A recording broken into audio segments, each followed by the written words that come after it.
Magandang gabi mga kahuwan. Narito na ang ating ulat panahon ngayon. Narito po ang update po natin sa binabantayan nating bagyong si Julian. So ngayon, ito pa rin ay isang typhoon category at ito'y naglandfall na kaninang 1 p.m. dito sa May, Taiwan. Ito'y huling namataan sa laing 255 km northwest ng Itbayat, Batanes. May lakas na hangin na 120 km per hour at pagbugso na umaabot na 200 km per hour. Ito'y kumikilos ng east-northeastward sa bilis na 10 km per hour. Wala na tayong nakataas na anumang tropical cyclone wind signal sa anumang parte ng ating bansa, pero asahan pa rin natin dito sa Batanes at Babuyan Islands, makakaranas pa rin sila ng maulap na papawirin na may mga kalat-kalat na pag-ulan, dulot pa rin itong bagyong si Julian.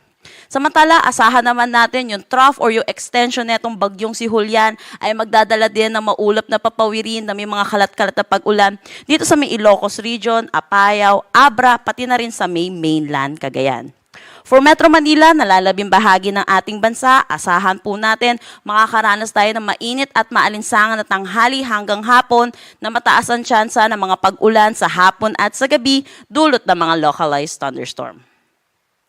So makikita po natin yung forecast track po natin, by 24 hours ay isa na lang ganap na low pressure area, itong si Bagyong Julian. Dulot po ito ng patuloy na interaction niya sa kalupaan ng Taiwan.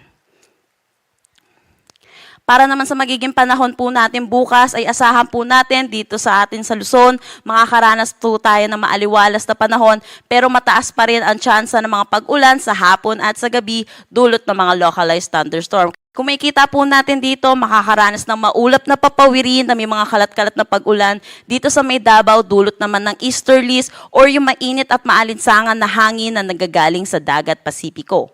Pero para sa Palawan, Visayas at nalalabing bahagi ng Mindanao, asahan po natin ang maaliwalas na panahon.